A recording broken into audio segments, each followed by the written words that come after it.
오늘은 현재강세 4482년, 배달 4358년, 양력 9월 27일, 음력 8월 초였세. 이 시간은 9월 셋째 주 토요일 새벽 경배의 시간입니다. 이번 주에 한백음께서 주신 말씀은 믿음의 등불을 지켜라 라는 말씀입니다. 믿음의 등불을 지킨다는 말씀은 하느님을 향한 믿음을 말씀하시는 것이죠. 백봉신사는 이 세상을 구하시기 위해서 10년을 도천하셨습니다.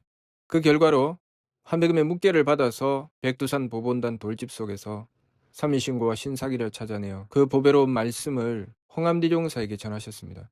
홍암대종사는 그 사명을 받들고 세상에 이 교를 펼쳐내었습니다. 홍암대종사께서는 나라를 구하시기 위해서 동분서주하였는데 그 홍암대종사를 꾸짖어서 말씀하셨습니다.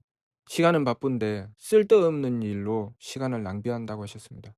한백음을 모셔야 된다고 하셨죠. 과거에 백두산 보본단 돌집에 교문경전을 감추신 분들은 발해의 대문종이었습니다.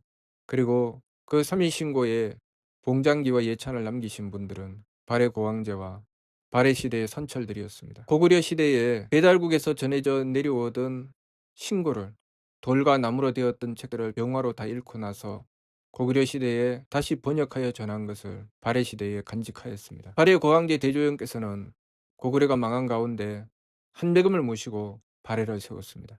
백봉신사께서 하느님을 향하여 10년 도천하실 때 하느님께서는 그 발해 시대에 감추어 놓았던 교문 경전을 찾아내게 하신 것입니다.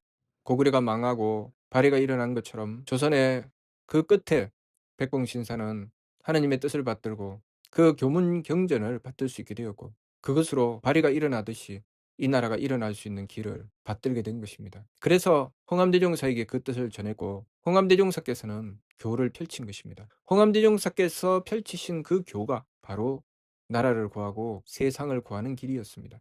우리는 한백음을 모시고 원도할 때 우리의 삶을 통해서 간간히 이런 생각을 하게 됩니다. 나는 왜 이렇게 무능한가? 나는 왜 이렇게 능력이 없나? 그러나 돌이켜 생각해보면 과거에 이 교문경전을 받들고 교를 펼쳤던 이들이 하나님의 말씀을 받들고 순종하며 원도하고 정성 들였을 뿐 그렇게 행했을 때 그 세세한 일들을 받들고 움직여 행한 이들은 또 따로 있었습니다. 발해 고황제께서 발해를 세우실 때 혼자서 동분서주하며 그 발해를 세울 수는 없었죠. 발해 고황제의 능력은 하느님을 모시는 것이었습니다. 하느님을 모시고 하느님께 빌고 정성 들였을 때 하느님께서는 그 발해를 세워주셨습니다.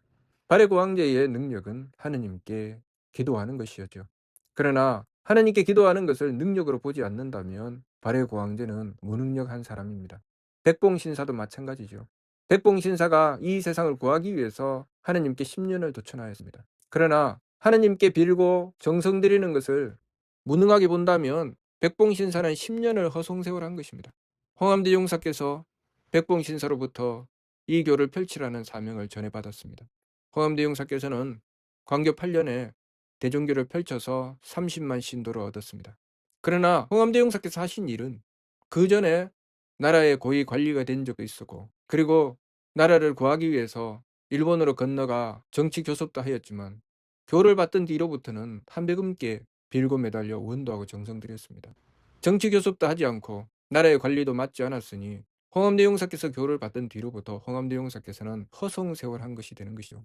그러나 하느님을 모시고 하느님께 원도하고 정성 들인 것이 결국은 세상을 구하는 힘이 되어서 발해가 세워지게 되고 홍암대종사의 원도와 정성으로 이 세상을 구할 수 있게 된 것입니다. 삼인신고에 나와 있는 세계운의 해세계 사자는 700세계를 거느렸습니다. 해세계 사자는 무슨 일을 하셨을까요? 해세계 사자는 하느님의 대덕과 대혜와 대력을 받들어서 700세계를 거느리신 것입니다. 어찌 보면 해세계 사자는 아무 일도 하지 않은 것이죠. 거기에 쓰임받는 모든 만물들이 움직여 행한 것이지 해세계 사자는 그 모습도 볼 수 없습니다. 오늘날 우리가 하느님을 모시고 원도하고 정성을 드릴 때 하느님은 그 모습도 없고 말씀도 들을 수가 없고 무엇을 어떻게 행하시는지도 알 수 없습니다. 그래서 하느님은 모습 없이 모습하시고 말씀 없이 말씀하시고 함의 없이 행하신다고 하니 우리가 우리의 삶으로만 보면 하느님은 모습도 볼 수 없고 말씀도 들을 수가 없고 그 행하시는 바도 알 수 없으니 하느님은 무능한 존재입니다. 그리고 하느님이 있는지 없는지도 믿을 수가 없습니다. 그게 오늘날 우리 인간들이 어리석음이죠. 우리가 하느님을 모시는 그 원도와 정성의 가치를 진실로 깨닫게 된다면 해세계 사자께서 하느님의 덕혜력을 받들어서 700세계를 거느리신 것처럼 우리가 하느님의 덕혜력을 받들어서 이루지 못할 일이 없습니다. 하느님을 모시고 원도하고 정성 드리는 것은 마음의 평화와 가정의 경사와 나라마다의 영광을 이루어낼 수 있습니다. 그것이 하느님을 모시고 하느님의 덕혜력을 받은 결과입니다.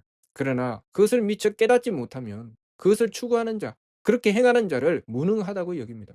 그래서 눈에 보이는 것만 믿게 되면 하느님을 향하여 기도하는 자를 무능하다고 하고 그들을 핍박하는 것입니다. 유물주의 사관으로 세상을 바라보는 이들은 보이지 않는 세계에 하느님과 신명을 받드는 것에 대하여 부정하고 그들을 무의도식한다, 무능하다고 주장합니다. 그러나 하느님을 모시고 하느님의 뜻을 받드는 자가 가장 유능하며 가장 강력한 힘을 가지고 있다는 것을 최소한 하느님을 모시는 사명을 받은 자는 깨달아야 됩니다. 이 세상은 그 힘으로 돌아가고 있고 또한 하느님께서 목적하시는 바도 우리가 이 세상의 삶을 통해서 그 힘을 얻도록 성명정을 가꾸기를 바라시는 것입니다. 하느님께서 우리에게 성명정을 주신 이유는 그 성명정에 하느님의 덕혜력을 받으려고 주신 것입니다. 결국 우리 삶의 궁극적인 목적은 우리 눈에 보이는 이 세상의 일이 아니라 눈에 보이지 않는 하느님을 모시는 일입니다. 나의 내면에서 얼마나 하느님을 향하여 진실로 믿음과 정성을 다하느냐가 우리 삶의 관건이죠. 그렇기 때문에 자성고자라 항제이노신이라 라고 하신 것입니다. 결국 우리의 삶은 나와 하느님과의 관계로 형성되어 있습니다. 이 세상의 삶을 무엇을 행하며 살아가든 결론은 나와 하느님과의 관계입니다. 내가 얼마나 하느님의 덕혜력을 받들어내느냐, 나의 성명정이 얼마나 하느님의 덕혜력을 받드느냐가 우리 삶의 관건입니다. 어떤 일을 맡아서 행하든 그 일의 완성은 결국 하느님의 덕혜력입니다. 농사를 짓든 어업을 하든 물건을 만들든 그 일의 완성은 결국 하느님의 덕혜력을 얼마나 잘 받들어냈느냐가 자신이 행하는 일의 완성을 이루어내는 것입니다. 하물며 하느님을 모시고 하느님의 덕혜력을 구하며 하느님의 뜻을 살피고 그 뜻을 받들기 위해서 배우고 익히며 갈고 닦는 것은 더 말할 나위가 없지요. 가장 가치 있는 일이죠. 그로부터 모든 학문과 기술이 나오고 모든 도덕과 질서가 나옵니다. 그것은 마치 저울의 추와 같아서 우리 삶의 분명한 기준과 잣대가 되어줍니다. 나라가 무너지는 것은 그 나라에 하느님의 뜻을 받드는 기도하는 자가 없다는 것입니다. 그래서 나라가 도탄에 빠지고 재앙에 휩싸일 때 백두산 보본단에 감추어진 교문경전을 찾을 수 있도록 해주신 것입니다. 백봉신사가 하느님께 빌었을 때 하느님 모시는 길을 열어내는 그 삼일신고를 찾을 수 있도록 해주신 것입니다. 이제 우리는 그분들의 은덕을 받아서 하느님의 뜻을 공부하는 삼일신고를 배우고 익히며 깨달을 수 있게 되었습니다. 그리고 뚜렷하게 알 수 있게 되었죠. 우리가 이 세상에서 무엇을 해야 되는지, 어떻게 살아야 되는지, 그 목적은 오직 우리의 성명정에 하느님의 덕혜력을 받들어내는 것입니다. 얼마나 하느님을 모시고 그 대덕과 대혜와 대력을 받들어내느냐가 결국 우리 삶의 참다운 가치가 되는 것이죠. 우리가 가진 돈이나 권력이 가치가 되는 것이 아니라 내가 얼마나 순수하게 하느님의 덕혜력을 받들어내느냐가 우리 삶의 진정한 가치가 된다는 것, 그것을 우리가 깨달아야 되겠죠. 이번 주 말씀, 믿음의 등불을 지켜라. 무슨 말씀입니까? 내가 하느님을 향한 그 믿음, 나의 참 가치는 이 성명정에 하느님의 덕혜력을 받드는 것이라는 그 믿음, 그 믿음을 놓치지 말라는 것이죠. 그것이 우리 삶에 광명을 줄 것이기 때문에 그 믿음을 놓치지 말고 하느님을 모시기 위해서 지극한 정성을 다하라는 말씀입니다. 내 삶이 무능하다고 여기면, 내가 아무것도 할 수 있는 것이 없다고 여기면 나는 내가 할 일을 미처 깨닫지 못하고 있다는 것을 알아야 됩니다. 하느님을 바라보고 하느님께서 현현하시지 않다고 느끼는 그것이 나를 무능하게 만들고 있다는 것을 알아야 됩니다. 하느님께서 분명하고 뚜렷하게 우리의 삶 속에 늘 소소영령 임하시어 우리의 삶을 철저하게 주관하고 계신다는 그 깨달음이 나를 유능하게 만들어 나가게 되고, 하느님께서 계시지 않는다고 생각하는 그 어리석음이 나를 무능하게 만들고 있다는 것을 우리가 바르게 알아야 됩니다. 그러니 나의 무능하고 유능함은 내가 하느님을 얼마나 믿느냐에 달려 있다는 것을 알아야 됩니다. 내가 하느님을 향한 뚜렷한 믿음을 가질 때 나는 유능한 자요, 내가 하느님을 향한 믿음을 잃을 때 나는 무능한 자가 된다는 것, 그것을 바르게 깨닫고 엉뚱한 길로 달리지 말고 오직 우리 삶의 참된 길을 향해서 그 믿음을 놓치지 말고 믿음의 등불을 지켜나가야 되겠습니다. 무슨 뜻인지 이해가 됩니까? 마치도록 하겠습니다.